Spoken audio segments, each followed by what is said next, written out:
This is our family, and this is our van life adventure. How do you know you're back in the UK from Spain? Well, it's raining. And we're stuck in traffic. We're still enjoying being back there and settling into Van Life UK. We're learning about park-ups here, negotiating small roads, and exploring the great outdoors. The boys are getting to settle into more home ed activities, and we're all taking a little bit of time to pause and process the last few weeks of adventures. So we are back in the UK. We have been back in the UK for a few weeks.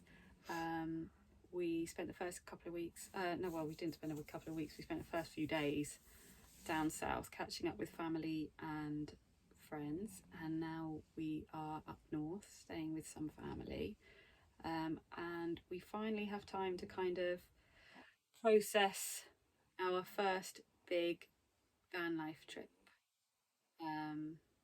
Obviously it was a bit mad how it all started, because we were literally decorating the van right up until the minute we sort of left, and moving into the van was a bit nuts. Moving day was a bit crazy, and it sort of all started nicely with us moving things and putting them in their place, and then it kind of ended up with us throwing everything in because we had to get ourselves to the ferry as quick as possible. So I don't know about you, but it didn't leave me much time to process everything. No, but to give an example of how bad it was, we were waiting in the queue to get on the ferry, and we were like making the bed. Yeah. Because we hadn't even made the bed. It was a bit mad. And you and I were both absolutely exhausted. The kids were chilled, to be fair. The kids were fine. Kids were chilled on their tablets. But we were absolutely exhausted when it came to leaving date. We'd been kind of decorating day and night in the evenings, weekends, just every spare second had gone into getting ready to go. So when we went over to Spain, we hadn't kind of planned much at all. Our plan was literally just to get to Spain and then get south to try and get to some sun, which was kind of how it all went. Yes, it did. Got off the ferry, found our little park up, didn't we? And we relaxed. And we chilled.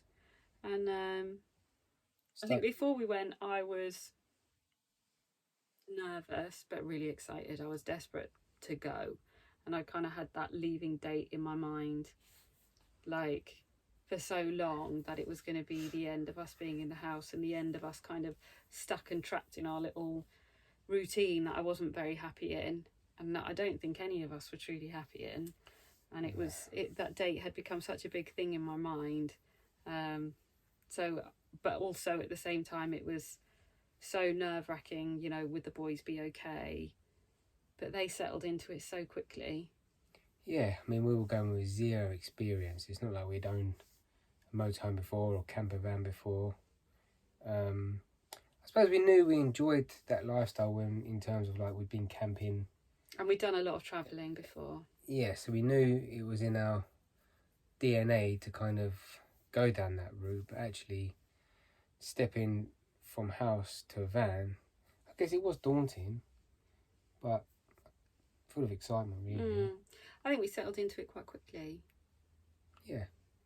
So did you learn anything along the way? How to drive. How to drive a van. Yeah, a very large van at that. How to live in a small space. How to live in a really small space. Yeah, that was all. How to entertain the kids 24/7. Well, see, that was because that wasn't something that you'd done much of before. That had been my arena. But there was no school. For the years before that. So no help. No work, no school, no grandparents to look after them. It was just us two. Non-stop for 6 weeks. It was good fun. But it was good that they, like, before we left, the boys were both really apprehensive about leaving. Up until the night before, they were both sort of saying to me, I don't want to go.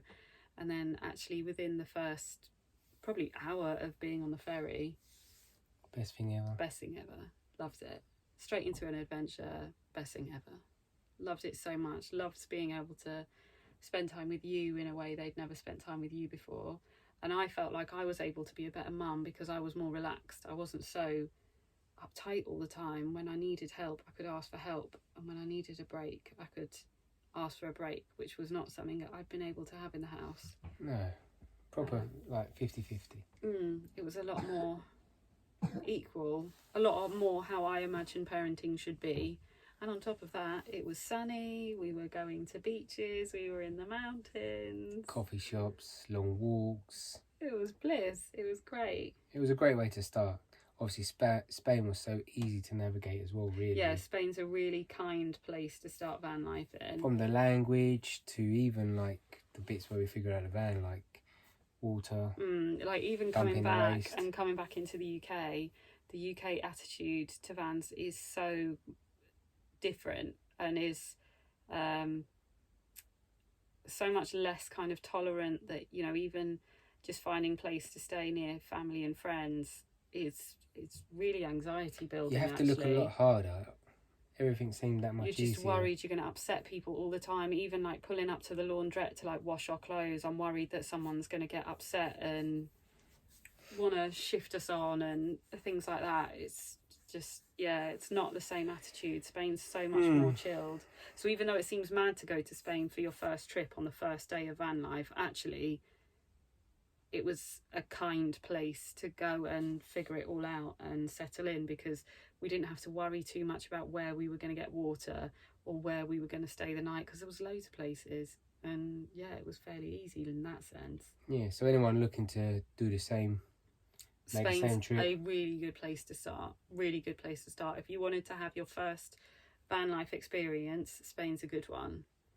I'm sure there's others, but for us, Spain was... Couple of tips I'd give: get your right LPG adapter, especially if you've got a specialist van like this, because where you can buy adapters elsewhere, American vehicles, turns out it's really not that easy. Even though the part that you use for an American vehicle is used in other parts of Europe, the Acme adapter is used in other parts of Europe. It was not fun trying to figure that out. I'd also get a longer hose and a longer extension cable than we have. Our hose is not long enough, and especially where we've got a really big van, if you've got a large vehicle, it's much easier to have those longer things. So maybe if you can't fit into certain spaces, you've got the extension to be able to add. So longer hose, longer extension cable, just to make things a little bit easier. Not terrible though, but would just be a little bit easier. But now we're back in the UK. That's kind of behind us now, that first trip. 6 weeks experience under the belt, so it helps. And I would say now I'm already worried about it ending too soon, and that I just feel like this is such a wonderful thing to have done that I don't want it to stop. I just have all these ideas for trips in my head that I just want us to keep going. Obviously we'll go until the boys are kind of done. Yeah. Or until it doesn't work for us anymore. But I can see this working for us for quite a long time, in my opinion. I hope so. I think we could keep it up for a while. Yeah. I'd like to.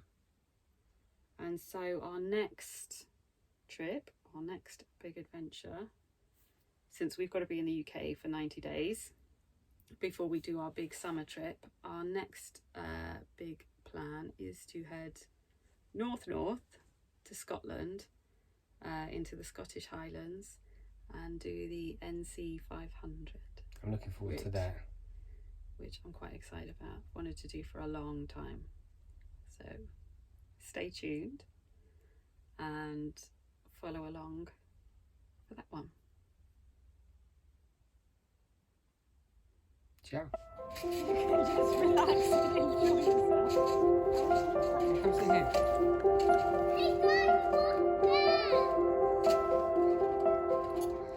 Thank you for watching our our video.